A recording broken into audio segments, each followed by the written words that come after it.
Hello and welcome to the 2026 Open Day Countdown, a series where we're previewing all 30 teams in MLB up to opening day. Yesterday we covered the Chicago White Sox, and today we'll be talking about the Washington Nationals. The Nats last year finished with a record of 66 and 96. The first team we'll be covering that did not finish with 100 losses last year, but they still finished fifth place in the NL East. Let's get into it, starting with the hitters. Only four hitters had a BFIP plus of at least 100, just like the Rockies, and the White Sox, I believe. But this time, Harry Ford, only an 8 PA sample, so I can't really buy in too much into it, but he's still someone that I think will be on the opening day roster. James Wood, Luis Garcia Jr., and Dylan Cruz round out that group. And James Wood, he is the only one who actually had a WRC plus above 100 last year of those three. Luis Garcia Jr., he posted 91 WRC plus, and that's largely due to team splits. As if we go into that against righties, he had a WRC plus of 109, WFIP plus of 114. Against lefties, the only WRC plus was just 22, and that's where most underperformance was. Although he's still below average by WFIP plus, so he's probably in a platoon role. We'll see. But yeah, against righties, they do have like a pretty decent offense. Look at it, like Luis Garcia Jr. and James Wood, as I mentioned. DJ Abrams is good against righties. For a small sample. Drew Malice, another catcher they have, small sample. And then Dylan Cruz and Dylan Lau. But Dylan Lau overall, he's a below average hitter. WRC plus was great, 132, but BFIP plus is 93. He's someone that I'd be looking to probably sell in fantasy as opposed to Luis Garcia Jr. and Dylan Cruz are guys I probably want to buy, but Dylan Cruz is going to be tough to get because he's young and all that. Anyways, against righties, as I covered, pretty decent offense. Against lefties, not too great because we do have it's six guys, but five of them it's mostly small sample size weirdness.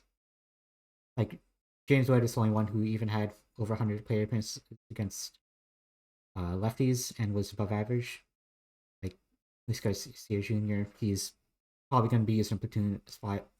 CJ Abrams, he was actually below average overall because of his weakness against lefties, but he's probably going to be playing every day once we get into the predicted lineups.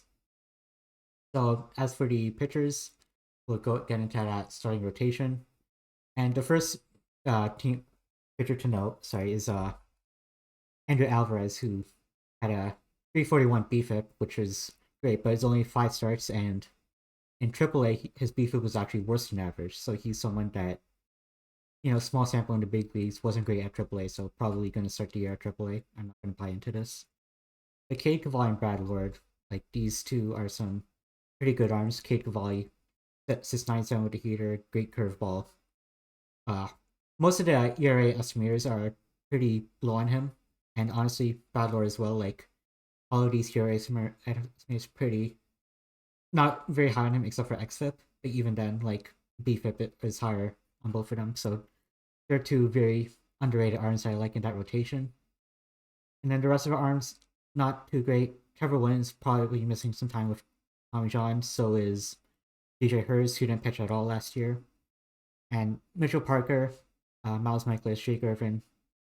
Only Michaelis is one that I see being in that rotation just because they're getting some guys back from TJ, like Josiah Gray. And also they signed Foster Griffin, who didn't pitch in the bigs last year. He was in, I believe, NPB. So he's someone that's going to be in that rotation. Mitchell Parker, you see, even at the end of the year, 3 relief outings, so he's probably going to be in that long relief role. I believe Fangos has him at AAA, but I think I'll show you the bullpen right now. Like it's not that great. Like again, these are the only two guys that BFIP above, like less than BFIP minus less than 100, which means they're better than average. It's Clayton Beater, who is projected to be our closer, and PJ Poulin. Again, like small sample, roughly, but it's like half a league season, I'd say. So not the smallest sample, but still unsure if you can depend on that. And also, Plant is a lefty, like so he's probably not going to close. Usually teams like to put their righties in as a closer just because lefties they tend to have those platoon splits. So Clayton Beater is a guy I feel like be closing.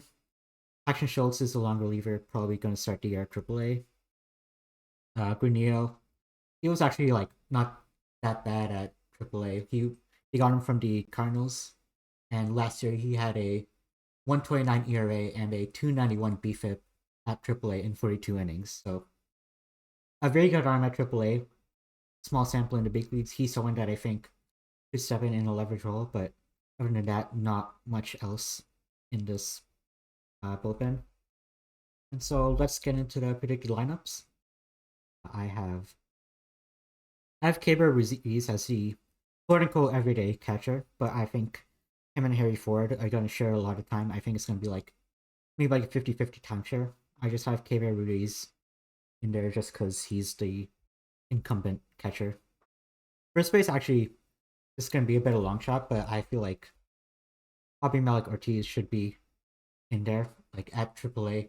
They got him from the uh, Rangers in that Mackenzie Gore deal, and at AAA when he had a 133 WRC plus and a 120 BFIT plus.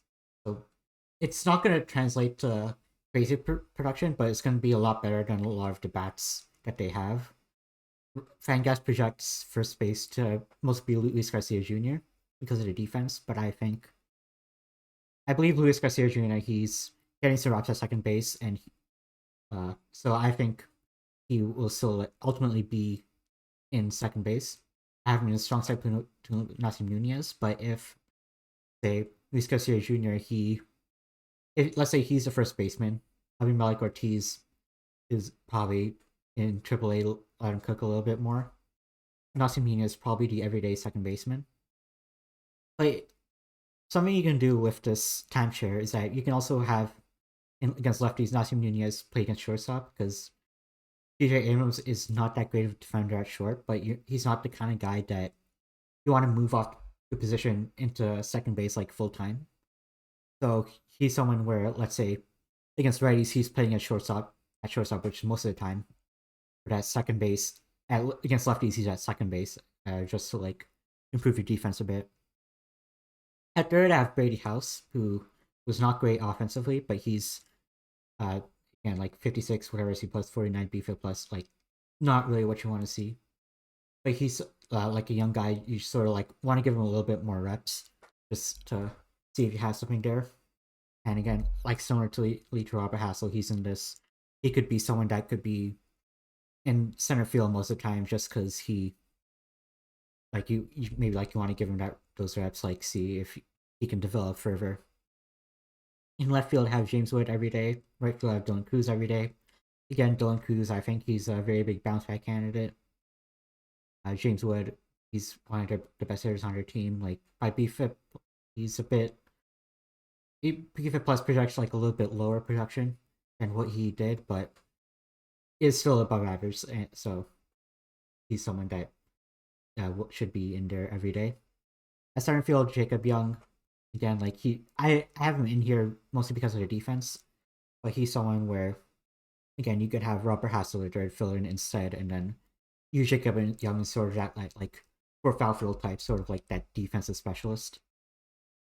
And now the rotation, Cade Cavalli and Brad Lord are my top two. I really like that for this team. It's not really a great pitching staff overall, but when you're rebuilding, these are two guys you could potentially build around. Maybe like Cavalli's definitely top like could be like one or two potential with his stuff.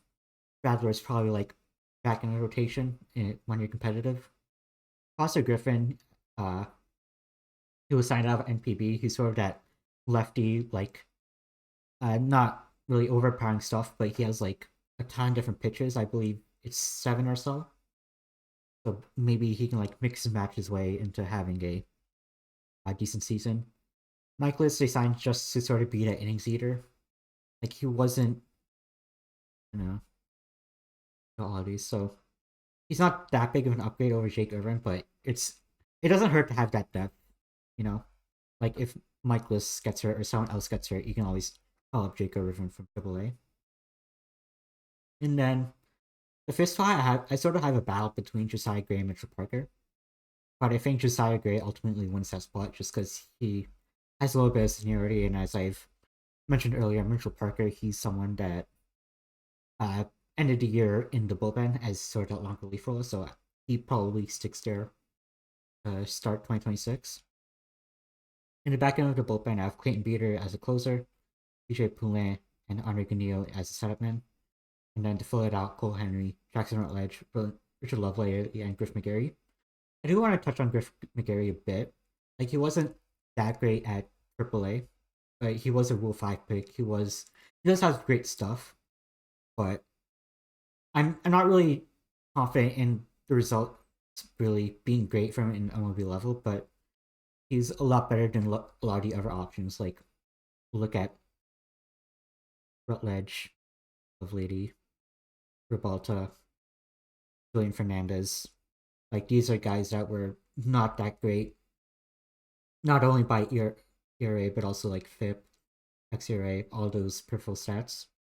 So, again, like Griff McGarry, it doesn't really take much for him to be in that bullpen.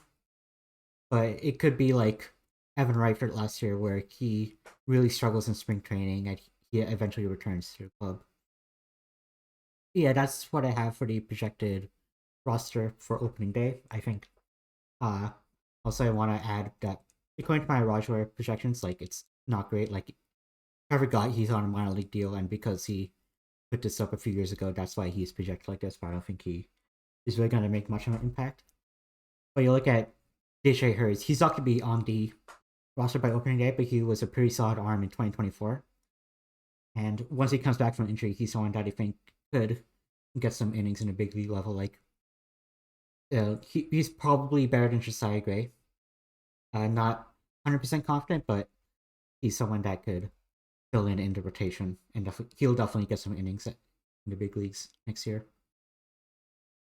But yeah, the Roger projection's not that great, and as a result, like 61-101, so projecting essentially 100 loss season for the Nationals. Like there's potential for the Nationals to be better, but again, like if they say trade Wood and or Abrams at the deadline, they can really perform a lot worse than what the projection suggests. Yeah, that's what I have for you today. Thank you for watching, and goodbye.